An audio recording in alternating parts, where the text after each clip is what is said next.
PM Modi અમદાવાદમાં મેટ્રોને લીલી ઝંડી બતાવીને મેટ્રોમાં મુસાફરી પણ કરી। જાણો ટિકિટથી લઈને સ્ટેશન સુધીની તમામ વાતો। છેલ્લા ઘણા સમયથી અમદાવાદીઓ જેની રાહ જોતા હતા એવી મેટ્રો ટ્રેનની ભેટ પ્રધાનમંત્રી મોદીએ આપી। વાહનોથી ધમધમતા અને વિકાસની હરણફાળ ભરતા અમદાવાદમાં મેટ્રો ટ્રેન પણ સડસડાટ દોડી। અમદાવાદને એક જગ્યા પરથી બીજી સ્થળે જવા માટે ખાસો સમય ટ્રાવેલિંગમાં વેડફાઈ જતો, પરંતુ હવે આ મેટ્રો ટ્રેન શરૂ થઈ ગયા બાદ નાગરિકો અને નોકરિયાત વર્ગને પણ સમયસર પહોંચવામાં તકલીફ નહીં પડે। મેટ્રોની શરૂઆત થતાં હવે હજારો લોકોની સુવિધા મળી જવાને કારણે સમય અને પેટ્રોલ બંનેની બચત થશે। અમારા અમદાવાદી છે ને હિસાબ લગાવે કે ઓટો રિક્ષામાં જવું તો કેટલા પૈસા થાય, કેટલો ટાઈમ જાય, કેટલી ગરમી ખાવી પડે, અને મેટ્રોમાં જવું તો આટલો તરત એ મેટ્રોમાં આવી જાય। સૌથી વધારે આર્થિક રીતે લાભ કરે એ અમદાવાદનો પેસેન્જર કરે। હાલમાં મેટ્રોની ટિકિટ 5 થી લઈને 25 રૂપિયા સુધી છે, જેમાં પ્રથમ 2.5 કિલોમીટર માટે 5 રૂપિયા, 2.5 કિલોમીટરથી 7.5 કિલોમીટર સુધી 10 રૂપિયા, 7.5 કિલોમીટરથી 12.5 કિલોમીટરના 15 રૂપિયા, 12.5 કિલોમીટરથી 17.5 કિલોમીટરના 20 રૂપિયા અને 17.5 કિલોમીટરથી 22.5 કિલોમીટર માટે 25 રૂપિયા ભાડું નક્કી કરવામાં આવ્યું। આ તરફ મોદી અમદાવાદના વસ્ત્રાપુર ખાતેથી રિમોટ કંટ્રોલથી semi high speed train Vande ભારતનું લોકાર્પણ કર્યું। ગાંધીનગરમાં વંદે ભારત એક્સપ્રેસ ટ્રેનનો પ્રારંભ કરાવ્યો। તેઓ ગાંધીનગરથી વંદે ભારત એક્સપ્રેસમાં બેસીને જ કાલુપુર મેટ્રો સ્ટેશન પહોંચ્યા હતા। બાદમાં કાલુપુર મેટ્રો સ્ટેશનથી થલતેજ દૂરદર્શન કેન્દ્ર સુધી મેટ્રો ટ્રેનમાં મુસાફરી કરી। મેટ્રો ટ્રેનમાં મુસાફરી દરમિયાન તેઓએ વિદ્યાર્થીનીઓ અને યુવતીઓ સાથે વાતચીત કરી અને સાથે જ એઈસી ગ્રાઉન્ડ ખાતે સભા પણ સંબોધી હતી। આવી મેટ્રો આવી અમદાવાદીઓ ગુજરાતી કલાકારે ખાસ ગીત બનાવીને મેટ્રોની વિશેષતા જણાવી। દિલ્હીના 2 રૂટ્સ પર મોટી સફળતા પછી ભારતની પહેલી સ્વદેશી સેમી હાઈ સ્પીડ ટ્રેન હવે ગુજરાતના પાટા પર પણ દોડતી જોવા મળી। રાજધાની ગાંધીનગરથી લીલી ઝંડી બતાવી પીએમ મોદીએ વંદે ભારત ટ્રેનને રાષ્ટ્રને સમર્પિત કરી। આ વંદે ભારત ટ્રેન ગુજરાતના નાગરિકો માટેની પબ્લિક ટ્રાન્સપોર્ટની સુવિધાઓમાં વધારો કરશે। वंदे भारत ट्रेन अब ज्यादा से ज्यादा 5.5 घंटे में ही अहमदाबाद से मुंबई पहुंचा देगी। આ ટ્રેનમાં વધુ સારા ટ્રેન નિયંત્રણ વ્યવસ્થાપન માટે level II safety integration certification, કોચની બહાર રિયર વ્યૂ કેમેરા સહિત 4 પ્લેટફોર્મ સાઇડ કેમેરાની પણ સુવિધા છે। આ ટ્રેન અંગે પીએમ મોદીએ કહ્યું કે વંદે ભારત ટ્રેન માટે હું અંદાજો લગાવી શકું છું કે વિમાનમાં મુસાફરી કરતી વખતે જેટલો અવાજ આવે છે તે વંદે ભારત ટ્રેનમાં 100 ગણો ઓછો થઈ જાય છે। લીલી ઝંડી બતાવ્યા બાદ પ્રધાનમંત્રીએ વંદે ભારત ટ્રેનમાં ગાંધીનગરથી કાલુપુર સુધીની અડધો કલાકની મુસાફરી પણ માણી હતી। વડાપ્રધાન વંદે ભારત ટ્રેનમાં મુસાફરી દરમિયાન મુસાફરો સાથે વાતચીત કરતા પણ જોવા મળ્યા। મહત્વની વાત એ છે કે વંદે ભારત ટ્રેનમાં પ્રવાસ માટે પ્રધાનમંત્રીએ ટિકિટ પણ લીધી હતી। અને હવે વાત મેટ્રોને લઈને તૈયાર કરવામાં આવેલા ગીત ઉપર કરીએ।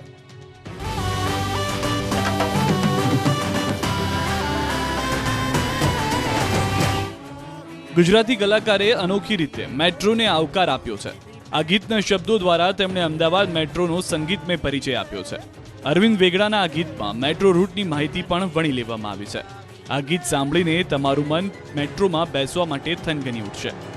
આવી આવી મેટ્રો આવી રે, જો અમદાવાદી જિંદગીમાં ઝડપ લાવી રે, જો અમદાવાદી અમદાવાદમાં મેટ્રો આવી રે, જો અમદાવાદી મોદીજીની મેટ્રો આવી રે, ઓ અમદાવાદી મેટ્રો ક્યાં ક્યાં જાશે રે ઓ અમદાવાદી, નરોડાથી નારણપુરા જાશે રે ઓ અમદાવાદી, વટવાથી વસ્ત્રાલ ગામથી થલતેજ રિક્ષામાં જઈએ તો મુસાફરીમાં 55 મિનિટનો સમય લાગે અને રિક્ષા કે કેબમાં 325 રૂપિયા જેટલું ભાડું થાય। તેની સામે મેટ્રોમાં માત્ર 25 રૂપિયા ભાડું થશે અને સમય 35 મિનિટ જેટલો જ થશે। મોદીજીની મેટ્રો આવી રે જો અમદાવાદી, મોદીજીની મેટ્રો આવી રે, જો અમદાવાદી। આ તરફ પીએમ મોદીની જોવા મળી માનવતા એમ્બ્યુલન્સ માટે રોકી લીધો પોતાનો કાફલો। પ્રધાનમંત્રી નરેન્દ્ર મોદીનો જોવા મળ્યો માનવતાવાદી અભિગમ। અમદાવાદમાં ઇમરજન્સી સેવા 108ની એમ્બ્યુલન્સ માટે તેમણે પોતાનો કાફલો થોડા સમય માટે રોકાવી દીધો। 108ને તાત્કાલિક પસાર થવા માટે રસ્તો આપી દર્દીનો જીવ બચાવવા મદદ કરી। અમદાવાદમાં મેટ્રો ટ્રેનના ઉદ્ઘાટન બાદ થલતેજ ખાતે જનતાને તેમણે સંબોધન કર્યું. ત્યારબાદ પરત ગાંધીનગર રાજભવન જતા સમયે તેમણે ભાટ ગામ પાસે પોતાના કાફલાને રોકાવી દેશ પ્રત્યેની વધુ એક જવાબદારી તેઓએ અદા કરી. તેમની માનવતાના દર્શાવતો આ વિડીયો વાયરલ થતા માનવતાવાદી અભિગમ દેશના નાગરિકો માટે પ્રેરણારૂપ બન્યો. સાથે જ લોકોએ વિડીયો જોઈ પ્રતિક્રિયા આપતા પ્રધાનમંત્રીના વખાણ પણ કર્યા. જે રિક્ષામાં બેસી કેજરીવાલ રિક્ષા ચાલકના ઘરે ભોજન કરવા ગયા હતા તે રિક્ષા ચાલક બીજેપીના ખેસ અને ટોપી સાથે પીએમ મોદીની સભામાં દેખાયો.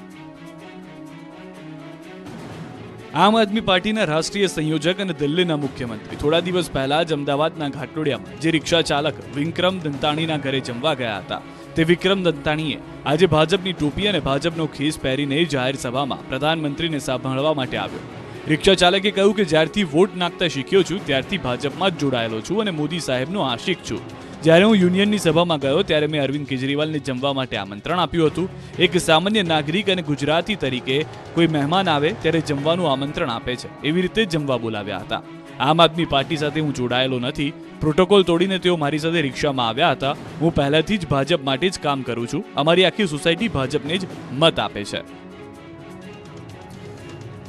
અને હવે સીધાજી અંબાજી ખાતે સભા સ્થળે કે જ્યાં આગળ અનેક વિકાસના કાર્યોની ભેટ આપવામાં આવી રહી છે. પ્રધાનમંત્રી નરેન્દ્ર મોદી, મુખ્યમંત્રી ભૂપેન્દ્ર પટેલ, રેલ મંત્રી.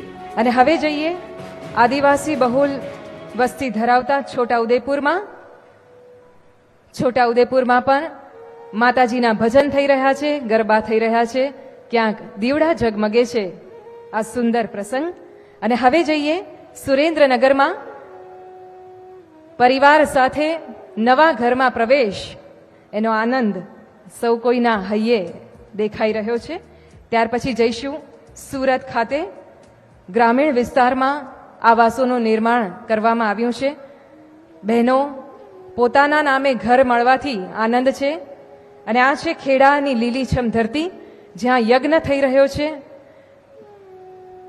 પરંપરાગત ભીંત ચિત્રો, પરંપરાગત વસ્ત્રો સાથે. અને આ છે અરવલ્લી જિલ્લો જ્યાં પણ એક ઉત્સવનો માહોલ જામ્યો છે. ત્યાર પછી હવે જઈશું મહેસાણા ખાતે. તોરણ અને હારથી શણગારેલા આ ઘર. જામનગરમાં પણ એવો જ ઉત્સવનો માહોલ. અને હવે ગુજરાતના શહેરી વિસ્તારમાં પણ આજે આવાસ યોજનાના લાભાર્થીઓ એક સાથે એકત્રિત થયા છે. આપણે જોઈ રહ્યા છીએ આ કાર્યક્રમ ના દ્રશ્યો. અને હવે નિહાળીએ એ આવાસોને કે જે પ્રધાનમંત્રી આવાસ યોજના શહેરી અંતર્ગત આજ રોજ લોકાર્પિત કરવામાં આવ્યા. હા, એકદમ સરસ બની છે. પહેલા ક્યાં રહેતા હતા? પેલા કાચા મકાનમાં રહેતા હતા. કાચા મકાનમાં હતા, હવે પાકા મકાનમાં આવી ગયા. હા હા, હવે પાકા મકાનમાં આવી છે. છોકરાઓને ભણાવો છો? હા, છોકરાઓ ભણે છે. એક હવે ભણે મકાન છે મળી અને ગયું બે છે તો હજુ. છોકરાઓને ભણવાની સુવિધા વધી જશે. હા હા સાહેબ, તમારો ખૂબ ખૂબ આભાર. પણ આજુબાજુ વાળા ઘણા કહેતા હશે કે આ તમે બધું મકાન બનાવ્યું અમારું શું, એવું કહે છે લોકો. કે તો ખરા જ ને, કેસા સાહેબ, એમને તમારું ઘર કહેજો, સારું થઈ ગયું. એમને કહેજો હા. મોદી સાહેબે નક્કી કર્યું છે જેમના હજુ બાકી છે ને એ બનાવવાનો છું. હા હા કહીશ. હા કહીશ સાહેબ. તમારો આભાર સાહેબ. ચાલો, તમને ખૂબ ખૂબ અભિનંદન. મહેણા હા, વાળાને તો સાહેબ. આનંદ આજે. આનંદ આવી ગયો સાહેબ બધાને. હા. ગ્રામીણ વિસ્તારથી હવે શહેરી વિસ્તાર તરફ જઈએ. અમદાવાદ મ્યુનિસિપલ કોર્પોરેશનમાં પણ આજે આવાસની ઉત્સવની ઉજવણી થઈ રહી છે. નમસ્તે, जी नमस्कार કોણ બોલે છે?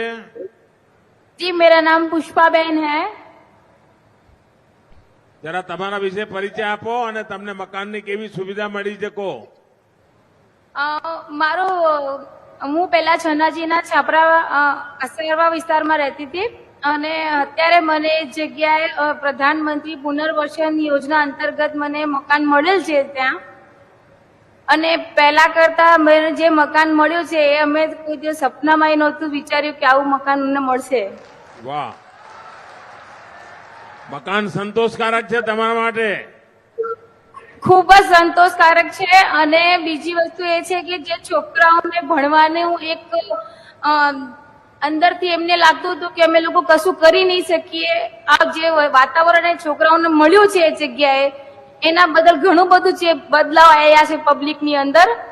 હવે છોકરાઓ ભણવાનું પણ સારું કરે છે અને એમની રહેણીકરણી પણ બદલાઈ ગઈ છે. જે સોસાયટીમાં રહેતા લોકો હોય એ રીતે બિહેવિયર એમ લોકોનું ચેન્જ થઈ ગયું છે હવે.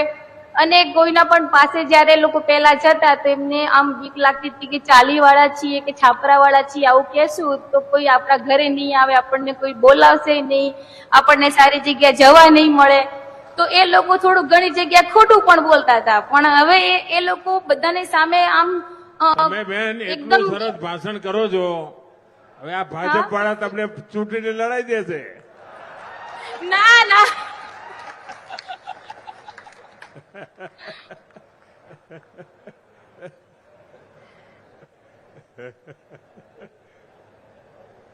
ચાલો આગળ. ચલો હવે જઈએ સ્માર્ટ સિટી સુરત ખાતે. સુરત મ્યુનિસિપલ કોર્પોરેશનમાં પણ લાભાર્થીઓ એકત્રિત થયા છે અને અલકાબેન આપની સાથે વાત કરવા માટે ઉત્સુક છે. અલકાબેન નમસ્તે. નમસ્તે આદરણીય પ્રેમ અલકાબેન બતાવો તમને કેવી રીતે લાભ મળ્યો બધો. પ્રધાનમંત્રી આવાસ યોજના હા, ને મકાન મળ્યું છે. સરસ મકાન મળી ગયું છે. હા સર, બહુ આ અચ્છા. બધું નવી ટેકનોલોજી થી બનાવ્યું છે. તમે નસીબદાર છો. હિન્દુસ્તાનમાં પહેલી વાર આવી આપણે ટેકનોલોજી લાયા ને તમને એ મકાન મળી ગયું. सर आप जैसे यशवंत सिंह प्रधानमंत्री रहेंगे तो हम महिला सब बहुत सुखी रहेंगे. આ સગાવાલા કહેતા હશે અમે ઘર ના બનાવ્યું તો સારું થાત, આ મોદી સાહેબ મફતમાં આપી દે. सर सर नवरात्रि के पावन महीने में मैं यही कहना चाहती हूँ कि सर जो योजना का लाभ हमें मिला, जो सुख हमें मिला सब महिलाओं के लिए, ये योजना चालू रखे और आपको हम सब तरफ से ચાલો તમને आशीर्वाद ખૂબ मिले. ખૂબ શુભકામનાઓ, ખૂબ ખૂબ અભિનંદન. તમારું પરિવાર आपका ખૂબ बहुत-बहुत પ્રગતિ કરે, अभिनंदन સુખી करती રહે, हूँ, सर. માતાના આશીર્વાદ બન્યા રહે બધા ઉપર. ખૂબ ખૂબ ધન્યવાદ. ધન્યવાદ આદરણીય પ્રધાનમંત્રી શ્રી આપનો અને સૌ લાભાર્થીઓનો પણ. ઘર એ ફક્ત ચોરસ મીટરમાં મપાતું એકમ નથી, પરંતુ પરિવારના સ્નેહ, આનંદ અને સામાજિક મોભાનું કાયમી સરનામું છે. આજે ગુજરાતના ખૂણે ખૂણે આજે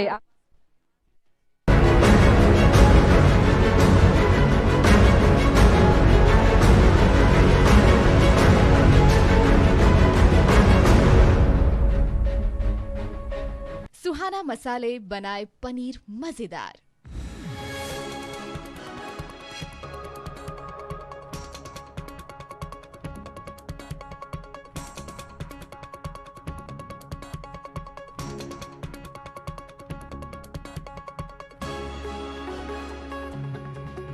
सुहाना मसाले बनाए पनीर मजेदार। 16 एसीपी 61 પીઆઈ કક્ષાના અધિકારીઓ તૈનાત, સાથે જ એસઆરપીની કંપની અને ચેતક કમાન્ડોની ટીમો પણ ડિપ્લોય કરાઈ. અમદાવાદના ચાંદોડિયામાં પીએમ મોદી આવાસોની ભેટ આપશે. એમસી દ્વારા નિર્માણ કરાયેલ પ્રધાનમંત્રી આવાસ યોજનાના 1736 આવાસનું અંબાજીથી ઈ લોકાર્પણ કરશે. અમદાવાદમાં હોસ્પિટલના નવીનીકરણના કામોની મંજૂરી. એલજી શારદાબેન હોસ્પિટલના નવીનીકરણની મંજૂરી.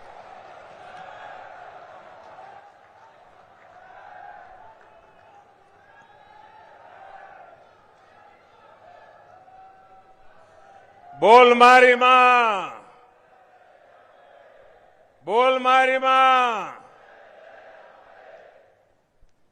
जय मां अंबे. आज मां के 5वें स्वरूप स्कंद माता की पूजा का दिन है. इस शुभ अवसर पर आज मां अंबे के दर्शन और पूजन करने का सौभाग्य मिल रहा है. अंबाजी में माता के दर्शन करने के लिए एक प्रकार से मैं कहूं तो मां की गोद में ही हमारी जिंदगी बीती है, आप सबकी भी बीती है. और हम हमेशा अनुभव करते हैं जब भी यहां आते हैं, एक नई ऊर्जा, नई प्रेरणा लेकर के जाते हैं, नया विश्वास लेकर के जाते हैं. इस बार मैं ऐसे समय में यहां आया हूं जब विकसित भारत का विराट संकल्प देश ने लिया है.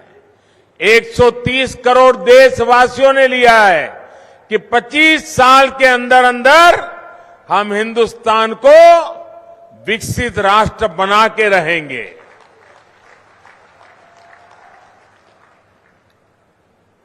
मां अंबा के आशीर्वाद से हमें हमारे सभी संकल्पों की सिद्धि के लिए शक्ति मिलेगी, ताकत मिलेगी। इस पावन अवसर पर मुझे बनासकांठा के साथ साथ गुजरात के अनेक जिलों को हजारों करोड़ रुपए की योजनाओं का उपहार देने का अवसर भी मिला है।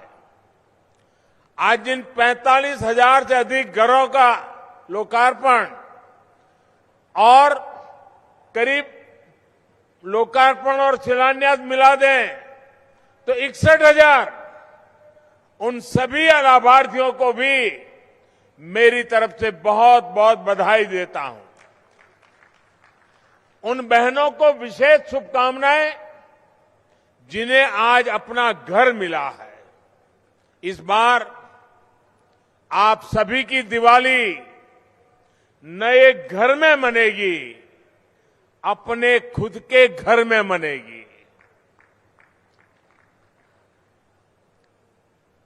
આપણને આનંદ થાય કે ના થાય ભાઈઓ? પોતાના ઘરમાં દિવાળી ઉજવવાની વાત આવે અને જેણે જિંદગી ઝૂંપડામાં કાઢી હોય એને પોતાના પાકા ઘરમાં દિવાળી મનાવવાનું મન થાય, એની જિંદગીની આ મોટામાં મોટી દિવાળી હોય કે ના હોય?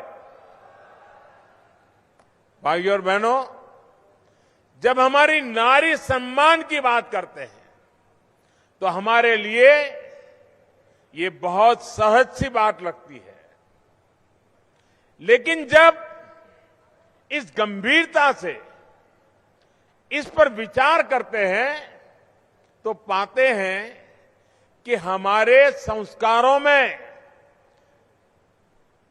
नारी सम्मान कितना रचा बसा है।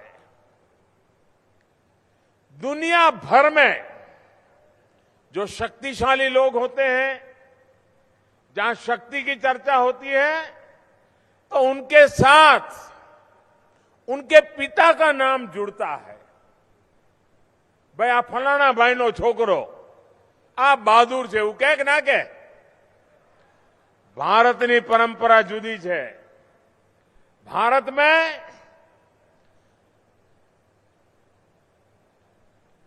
हमारे यहां वीर पुरुषों के साथ मां का नाम जोड़ा गया है। मैं उदाहरण देता हूं, आप भी सोचिए। अब देखिए, अर्जुन महान वीर पुरुष थे, लेकिन कभी हमने ये नहीं सुनते हैं कि पांडु पुत्र अर्जुन, ऐसा नहीं बोलते लोग। लोग क्या कहते हैं? हम जब भी सुनते हैं तो उनका नाम पार्थ सुना। ये पार्थ क्या है? जो पृथा यानी कुंती के पुत्र है। अर्जुन की जब वर्णन आता है तो कौंते के पुत्र कुंती पुत्र के नाम से भी जाना जा गया है। इसी प्रकार से भगवान कृष्ण सर्वशक्तिमान, उनका भी जब परिचय होता है तो देवकी नंदन कहते हैं। देवकी का पुत्र कृष्ण इस प्रकार से कहते हैं। हनुमान जी की बात आती है तो हनुमान जी को भी, हनुमान जी से बड़ा कोई वीर तो हमने अभी सुना नहीं है, लेकिन उनकी भी बात आती है तो कहते हैं अंजनी पुत्र हनुमान। यानी मां के नाम के साथ वीरों के नाम हमारे देश में, ये मां के महात्म्य को, नारी के महात्म्य को, स्त्री शक्ति के महात्म्य को हमारी संस्कार की पूंजी के समान हमें मिला हुआ है। इतना ही नहीं, ये हमारे संस्कार ही है कि हम अपने देश भारत को भी मां के रूप में देखते हैं, खुद को मां भारती की संतान मानते हैं। साथियों, ऐसी महान संस्कृति से जुड़े होने के बावजूद हमारे देश में ये भी हमने देखा कि घर की संपत्ति पर, घर के आर्थिक फैसलों पे ज्यादातर हक पिता का या बेटे का रहा। આપણને બધાને ખબર છે, ઘર હોય તો પુરુષના નામે, ગાડી હોય પુરુષના નામે, દુકાન હોય પુરુષના નામે, ખેતર હોય પુરુષના નામે, મહિલાના નામે કશું જ ના હોય અને પતિ ગુજરી જાય છોકરાના નામે થઈ જાય। આપણે નક્કી કર્યું कि हम प्रधानमंत्री आवास जो देंगे, दीनदयाल आवास जो देंगे, उसमें माता का भी नाम होगा। इसलिए 2014 के बाद हमने फैसला लिया कि गरीबों को सरकार जो पक्के घर बनाकर दे रही है वो मां के नाम होगा या फिर मां और उसके पति के नाम पर होगा, मां या उसके बेटे के संयुक्त नाम पे होगा। अभी तक देश में गरीबों को 3 करोड़ से अधिक घर बनाकर हमने गरीबों को दिए हैं। ये जो खुशी आप जिन लोगों के चेहरे पर देख रहे थे ना, इस देश के 3 करोड़ लोगों को घर मिला है और ऐसी ही खुशी उनके चेहरे पर आज नजर आ रही है। और जिनमें से अधिकतर घरों की मालकिन माताएं बहनें हैं। अपना घर होने की वजह से ये अब जो घर मिला है ना, आ घरनी आजनी कीमत कहिए तो आ बधी बहनों लखपति થઈ ગઈ છે।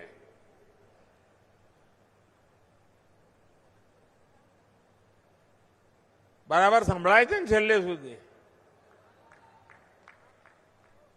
मैं गुजरात सरकार को बधाई दूंगा कि वो हर गरीब को पक्का घर देने के अभियान को तेजी से पूरा करने में जुटी है। मैं भूपेंद्र भाई को धन्यवाद करता हूं।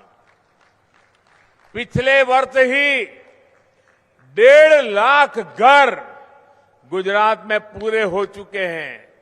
त्योहारों के इस मौसम में गरीब परिवारों की बहनों को अपनी रसोई चलाने में समस्या ना हो, इसलिए सरकार ने मुफ्त राशन की योजना भी आने वाले 3 महीने के लिए और बढ़ा दी है। मुश्किल समय में देश के 80 करोड़ से अधिक साथियों को राहत देने वाली स्कीम पर केंद्र सरकार करीब करीब 4 लाख करोड़ रुपए खर्च कर रही है। 4 लाख करोड़ रुपए बीते 2 दशकों से माताओं बहनों के सशक्तिकरण के लिए काम करने का बहुत बड़ा सौभाग्य मुझे मिला है। बनासकांठा तो इसका एक बहुत बड़ा साक्षी रहा है। मुझे बहुत कष्ट होता था कि जहां माता अंबाजी और माता नड़ेश्वरी विराजमान है, वहां बेटियों की पढ़ाई को लेकर भी हम पीछे क्यों है। इसलिए मैंने जब मां नर्मदा से बनासकांठा के खेत खलिहान को लहलहाने का प्रण लिया था, तब आपसे मैंने मां सरस्वती को भी घर में स्थान देने का आग्रह किया था। मुझे याद है कि मैं बहनों से बार बार कहता था कि बेटियां नहीं पढ़ेगी तो मां सरस्वती घर में नहीं आएगी, और जहां सरस्वती न हो वहां लक्ष्मी जी कभी पांव तक नहीं रखती। मुझे खुशी है कि बनासकांठा की बहनों ने, आदिवासी परिवारों ने मेरे आग्रह को स्वीकार किया। आज मां नर्मदा का नीर यहां की तकदीर बदल रहा है, तो बेटियां भी बड़े शौक से स्कूल कॉलेज जा रही है। कुपोषण के विरुद्ध लड़ाई में भी बनासकांठा ने बहुत सहयोग दिया है। प्रसूति के दौरान माताओं को सुखड़ी वितरण का कार्यक्रम हो या फिर दूध दान करने का अभियान, बनासकांठा ने सफलता के साथ इसे आगे बढ़ाया है। भाइयों और बहनों, मातृ सेवा का जो संकल्प हमने यहां लिया, 2014 के बाद इसके लिए पूरे देश में काम चल रहा है। माताओं, बहनों, बेटियों के जीवन की हर पीड़ा, हर असुविधा, हर अड़चन को दूर करने के लिए उन्हें भारत की विकास यात्रा का सारथी बनाया जा रहा है। बेटी बचाओ, बेटी पढ़ाओ से लेकर देश की सेना में बेटियों की संपूर्ण भागीदारी तक बेटियों के लिए अवसरों के दरवाजे खोले जा रहे हैं। टॉयलेट्स हो, गैस कनेक्शन हो, हर घर जल हो, जन धन खाते हो, मुद्रा योजना के तहत मिल रही बिना गारंटी के ऋण हो, केंद्र सरकार की हर बड़ी योजना के केंद्र में देश की मातृशक्ति है, नारी शक्ति है। साथियों, जब मां सुखी होती है तो परिवार सुखी होता है, जब परिवार सुखी होता है तो समाज सुखी होता है, और समाज सुखी होता है तो देश सुखी होता है। मेरे भाइयों, यही सही विकास है।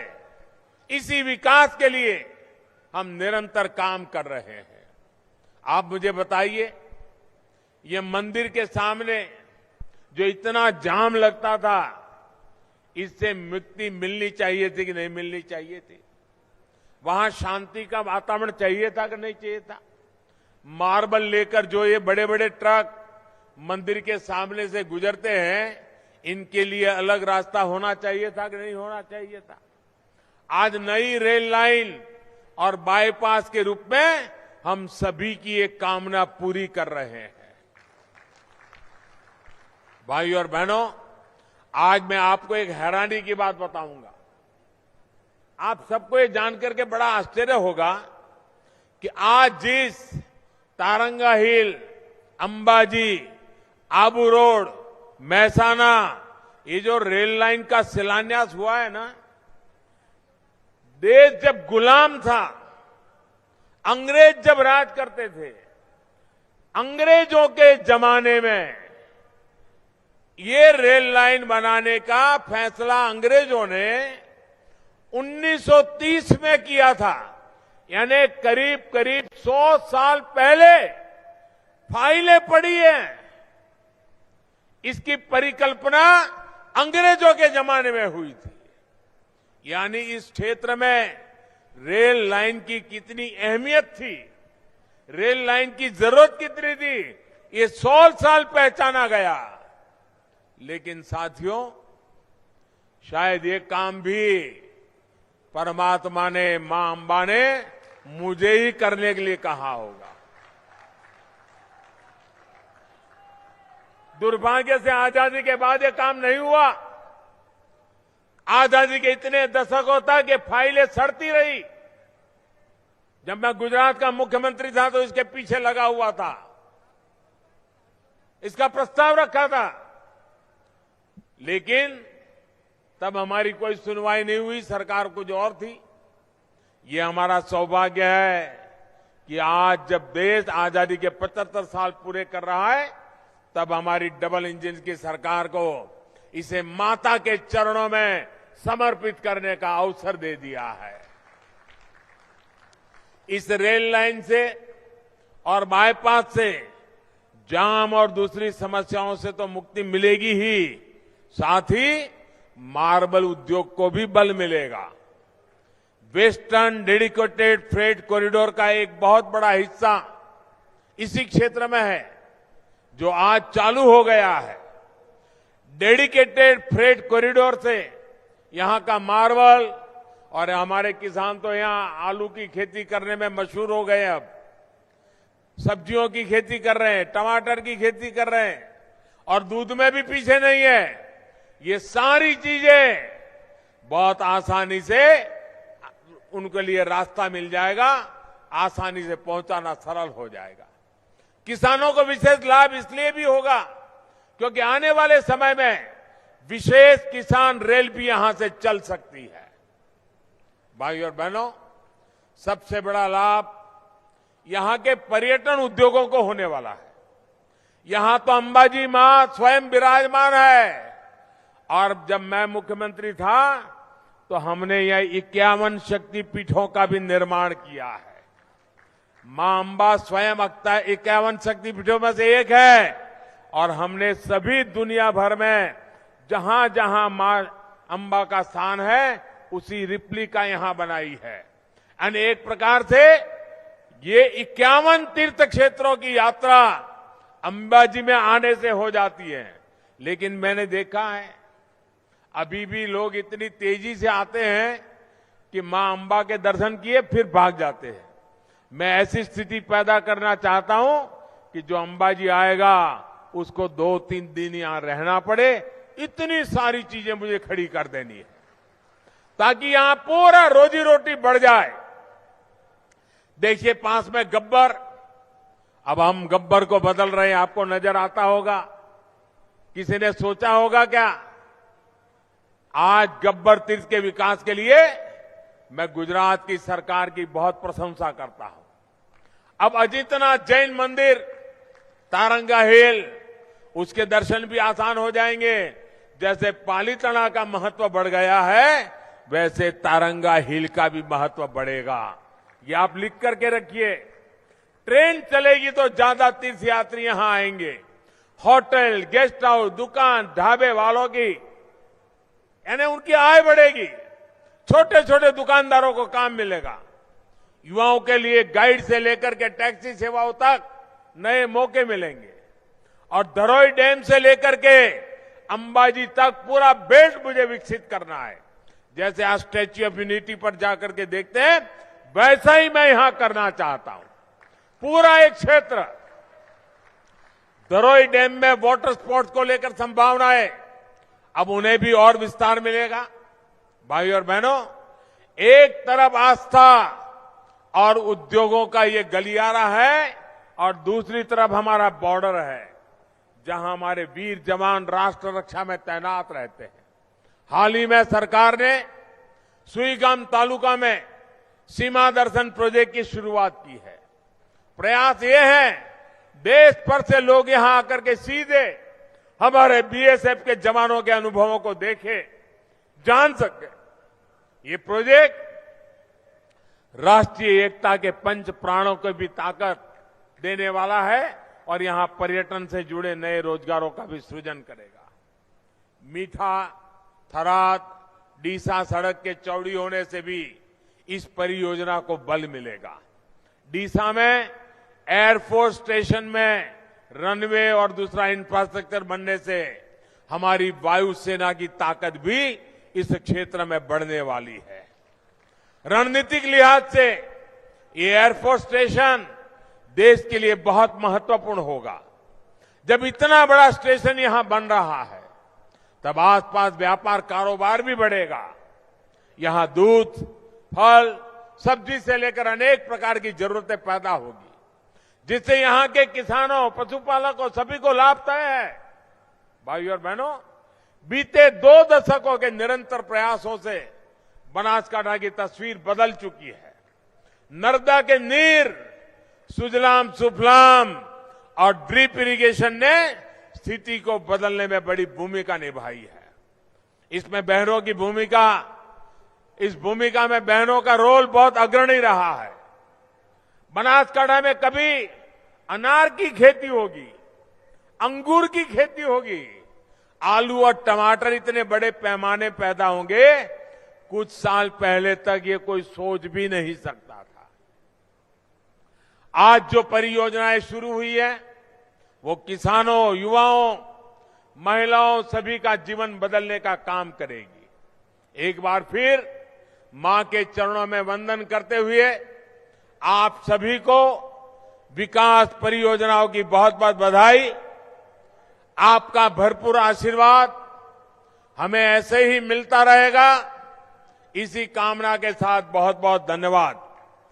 અને પહેલા તો મારે તમારી માફી માંગવી પડે કે મને આવતા મોડું થયું, મને અંદાજ નહોતો કે હવે મેં કહું અહીંયા સીધા નીકળીશું પહોંચી જઈશું, પણ રસ્તામાં એટલી મોટી સંખ્યામાં બધા ગ્રામજનો ઉભા હતા તો સ્વાભાવિક રીતે મારું મન થતું હતું એમને પગે લાગવું અને એમ કરતા કરતા પહોંચવામાં મોડો પડ્યો એટલે આપ બધાએ રાહ વધારે જોવી પડી। એ બદલ ક્ષમા માંગુ છું. પણ આપણા બનાસકાંઠાના ભાઈઓ અને હવે તો બાજુમાં આપણું ખેડબ્રહ્મા પણ, અમારું સાબરકાંઠાનો પટ્ટો પણ આને જ પડે.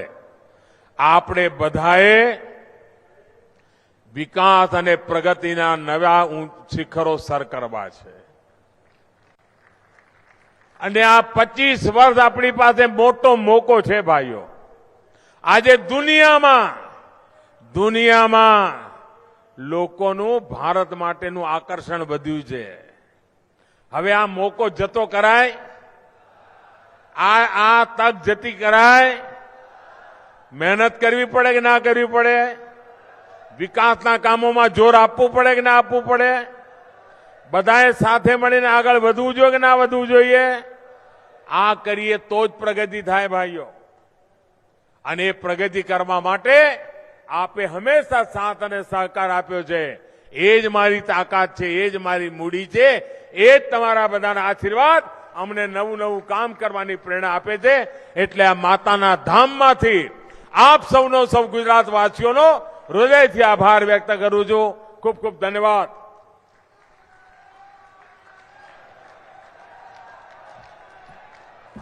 ખૂબ ખૂબ આભાર આદરણીય પ્રધાનમંત્રી શ્રી અહીંયા પધારવા માટે અને આ વિવિધ વિકાસ કામોની ભેટ આપવા માટે.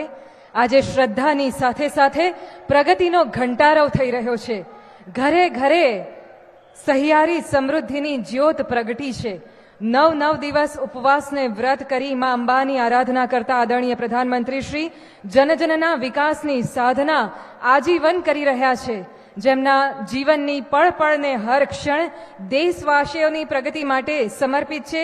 એવા આદરણીય પ્રધાનમંત્રીશ્રીનો ફરી એકવાર ખૂબ ખૂબ આભાર. સાથે જ અમે ઋણ સ્વીકાર કરીએ છીએ ગુજરાત રાજ્યના માનનીય મુખ્યમંત્રી શ્રી, સૌ માનવંતા મંત્રીગણ સહિત.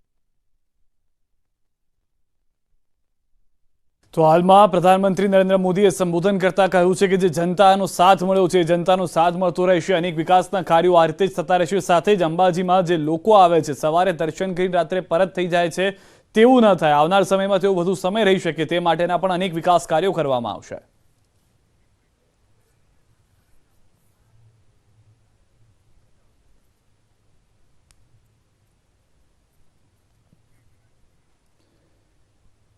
તો પ્રધાનમંત્રી નરેન્દ્ર મોદી જ્યારે પહોંચ્યા હતા સભામાં, ખુલ્લી જીપમાં સવાર થઈને આવ્યા. લોકોએ તેઓનું અભિવાદન ઝીલ્યું. સાથે જ તેઓએ સભા સ્થળ ઉપર પોતાના સંબોધનના અંતમાં એ તમામ લોકો પાસે માફી માંગી. તેઓએ કહ્યું હતું કે હું જે સમય વિચાર્યો હતો તેનાથી વધુ સમય આવી ગયો, પરંતુ જ્યારે હું આવી રહ્યો હતો ત્યારે રસ્તામાં અનેક ગ્રામજનો મને મળવા આવી રહ્યા હતા. તેઓના આશીર્વાદ લેવા જરૂરી હતા, જેથી મને આવવામાં પણ સમય લાગી ગયો. સાથે અનેક વિકાસ કાર્યોની આ ભેટ આપવામાં આવી છે. જે આવાસ યોજનાઓ છે, તે આવાસ યોજનાઓ સમગ્ર ગુજરાતની અંદર ઠેર ઠેર જેનું લોકાર્પણ કરવામાં આવ્યું પ્રધાનમંત્રી નરેન્દ્ર મોદીના હસ્તે. અને દિવાળીના દિવસો દરમિયાન આ આવાસો તેમને મળ્યા છે. તો દિવાળીમાં તેઓ આ નવા ઘરની અંદર ખુશી સાથે પોતાના પરિવાર સાથે જશે, તેને લઈને પણ ખુશી વ્યક્ત કરતા જોવા મળી રહ્યા હતા. પ્રધાનમંત્રીએ તમામ લોકોના અભિવાદન ઝીલ્યા બાદ હવે તેઓ રવાના થઈ રહ્યા છે. અંબાજી મંદિરે જશે અને મંદિર ગયા બાદ તેઓ પૂનમની જે આરતી છે તેનું પણ શરૂઆત કરશે. ત્યારબાદ ગબ્બર ઉપર પણ પહોંચશે પ્રધાનમંત્રી નરેન્દ્ર મોદી. જે જાણકારી હાલમાં મળી રહી છે તે પ્રમાણે 6,909 કરોડના વિકાસ કાર્યોની ભેટ આપી. હાલ રોકાઈશું એક વિરામ માટે. આપ જોડાયેલા રહો ન્યૂઝ 18 ગુજરાતી સાથે.